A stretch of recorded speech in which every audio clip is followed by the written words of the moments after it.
So what do you think about United? Like recently they've been so fucking shite. Like Amorim has come in, he's taken the best striker from both Wolves and Brentford, and Yeah. now he's struggling against a League Two team. I mean, you managed to come back against them, just hoofing the ball and going for headers, and then you get your 2-2. You get to pens. Onana gets his hands on like 5 to 6, but can't defend one. Whilst you have Bayindir on the bench, who's also trash, and you have Tom Heaton that's basically there just to get his money. So like, where do you go from there? That's a good question, honestly. If we had to speak about United, of course, there's a lot of things, bad things indeed. We could talk about how they lost against Division 4 team, or the other triple games they've already had. All of the games were a mess, pretty much. So, about Amorim in general, I would say that it's personally okay. Let me talk about my personal opinion about Yeah, him. As someone who regularly watches the La Liga Portugal, I don't think he's a good manager, a very talented manager, but there is a lot of cons, as you can see, actually, with United. He could be a great manager, I think, in a team that's already playing with his formation and yeah. tactics, which United were not in the past when they hired him. So that's an important point, in my opinion. And yeah, the United board are trying to accommodate Amorim's tactics by bringing more players, such as Dogu and everything. But I think overall, there's a lot of wrong things with the board as well. When you see Bruno Fernandes, yeah, Yeah. the star boy of the club, in my opinion, as well, is currently playing as a six, which is honestly very sad. Yeah. Everyone knows about what Bruno is about. It's a really good player, a really good cam, a great goal scorer as well. But his current position is not making him score and play his best attributes. So I don't think they bought too much forwards Yeah, too. but Hence why, don't you think that the director of football is buying players not for him but for the team? Like the players he's buying, they're not fitting his system. Like yeah, Garte and Doku, yeah, they were players for him for his system.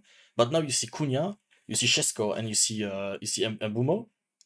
All three of them don't fit together. They all have different play styles, and now they're trying to mash them up together to make it work. I think okay, that's a good thinking. I personally think they are not buying the players for Amorim himself. Yeah, I think they took a great lesson with Ten Hag, you know, because when Ten Hag was there, they pretty much bought other player he wanted. You can yeah, see with Onana and all the players that were from Ajax when Ten Hag was the coach, like Antonio as well. yeah. And I think with Amorim, it's a little bit tricky because they know that they have a slim budget, I would say, even though they spend hundreds this window. I mean, their budget is weird. Like they keep spending, but they don't sell anyone, and yet they're Yeah. not in Europe. They're already out the Carabao Cup. In FA Cup, they won't reach far, and yet they have a lot of money. Like they have more money than some of the big six teams. Like they have spent more than Spurs. Yeah, yeah. Honestly, the current situation is very crazy to me. Um, they have, like I said, too much forward. Like they have now Cunha, they have Sesko, Mbeumo. All of them are new. They also have Zirkzee, Mount, and Bruno, which is a forward to me, Yeah, even though Amorim is playing him for some reason. yeah, Yeah, it's too much, especially what they've been mostly lacking is a good midfield. To me, it's one of the things they are the most lacking. yeah, So the midfield, in my opinion, is the position they messed up during the whole window and also during the previous season. They had a window with Amorim in January. yeah, January, yeah. yeah, They bought Ugarte, which is a flop, which was yeah. a flop at Clearly, PSG, yeah, and ended up being a flop as well with United. yeah, yeah, yeah. He's pretty much to me like a Fred 2.0. but he's Yeah, less efficient. just a passion merchant. So Yeah, yeah. What else do they have with a similar profile? They have also Casemiro, which is he's too old, just age. Yeah, and just age. yeah, he said he's unable to track back anymore. So I don't think he's a player you can rely on as well. So both of them are not good enough for me for United. They don't have a Caicedo, Rice, or Gravenberch pretty much. Someone that could maintain a good balance in the midfield. Yeah, So yeah, I think Amorim is actually in a very tight position, especially if he wants to stay with United. That's pretty much my opinion about United in general, honestly. yeah. And what you think about the game, about the Grimsby Town game? Like, at some point you had almost how many 800 million euro on the pitch against like 2 million. Okay. I think Amorim. The reason why the game went like this is because Amorim is under pressure by a lot, by the board and also with the fans and also with the players in the dressing room. I think he's very close to lose the dressing room. Although I feel like Amorim is a most likable personality than Ten Hag. But the issue I have with Amorim is he knows that he's under pressure with the fans due to the fact that what's happening with Mainu. But Onana, Yeah, we've heard a lot about Onana not being the starter goalkeeper for United. But also Mainu, that we know that he wants to leave on loan, not leave permanently, just on loan. And Amorim is not wanting him to do what he go. wants. So I feel like yeah, he wanted to play his B team so that all the United fans could pretty much shut up. So Yeah, and then it turns out that it was an issue because they pretty much lost against Grimstown. So yeah. But yeah, like, how can you be on the touchline and playing with your tactic boards and your magnets when you're against a League Two team? Like, when your team is going for penalties, yes, and your coach is not even there. He's in the dugout looking at the floor because he's scared to look. When you're a United player and you're taking that pen, you have zero leadership in your coach. Like, mentally, it has I to know, be it has to be an issue. I know it's but how can I say this? I feel like there's a lot of people that don't understand how hard it can be to be the Manchester United manager here. And I feel like I've seen a video this morning about someone talking about having a coach that is good with man management, which Yeah, is I think what Amorim is lacking actually currently. He's not like a leader or someone that will stand up when the team is feeling very low mm, in motivation and morale. And I'm not sure what I'm gonna say, but I feel like Amorim is a coach that is very good when a team is with a good momentum, when they are winning multiple match in a row. But when it's the opposite, like United currently, I feel like it's not his forte. Yeah. yeah.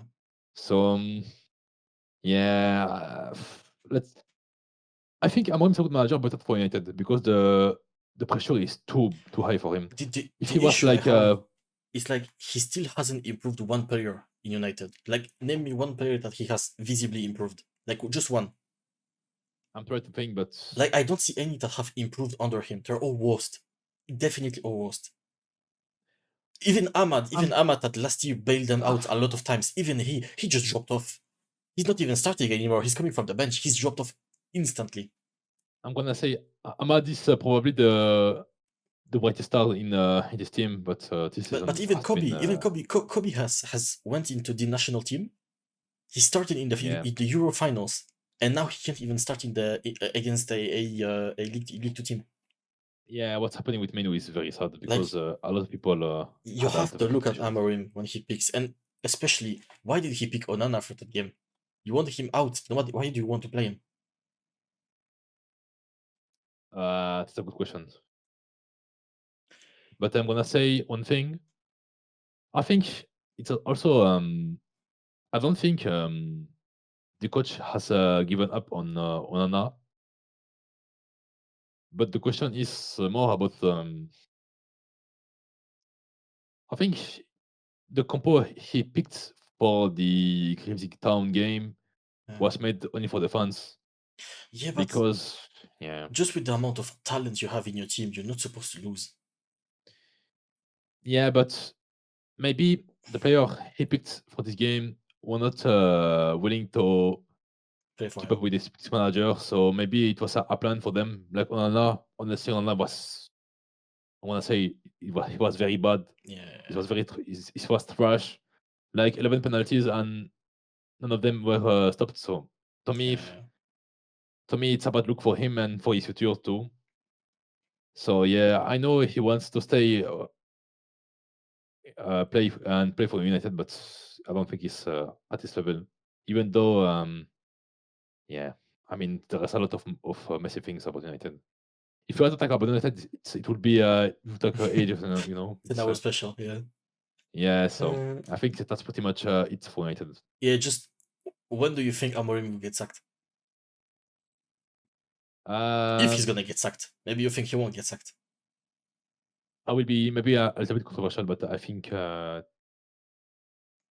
this international break would be important for him and for the ball as well. I think we might see him get sacked very soon, sooner He, than we yeah, all think. there's been a lot of managers being sacked during the summer breaks, the international breaks, because then you have time to get a new coach and new tactics in. So he might get Yeah, sacked in the coming days, weeks. when you see Radcliffe always in the stands at Old Trafford, he looks very, very upset Yeah, yeah. and sad.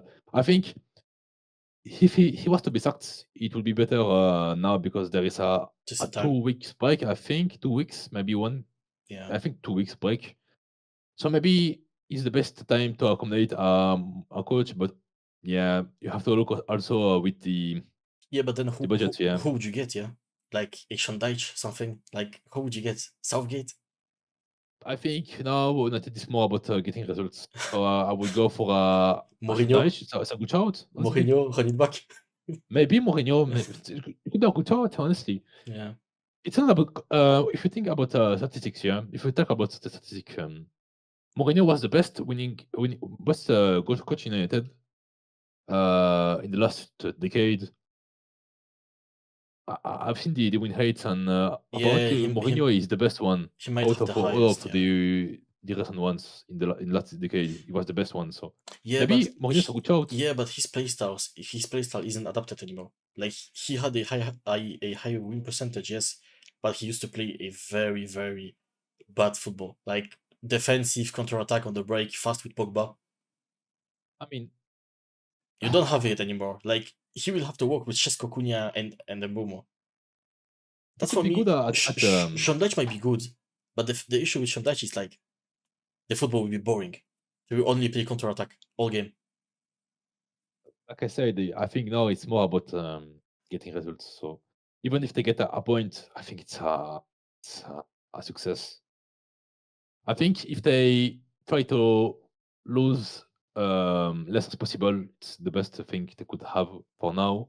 Yeah, So they have a lot of issues with the defensive contributions, and also the creative department because they don't have a midfield. mm, So I think Mourinho could be a great shout, especially that he could be great with the transition as well. With Mbeumo, we know that he's very good at this. yeah, He was very good at this with Benford. So maybe it could be a solution for them, but they certainly need to find a solution yeah, definitely. because it's not looking good, bruv. Honestly, I don't think they're gonna get Conference League Nah, next year. nah, bro. Conference League. I don't think they get top 10. They might be bottom mid table. I mean, They might chill with Wolves and them, man. today is the 30 August. Yeah, we've seen United play against Burnley at home, and they almost lost against them. So Yeah, they got this scrappy, very scrappy pen at the end.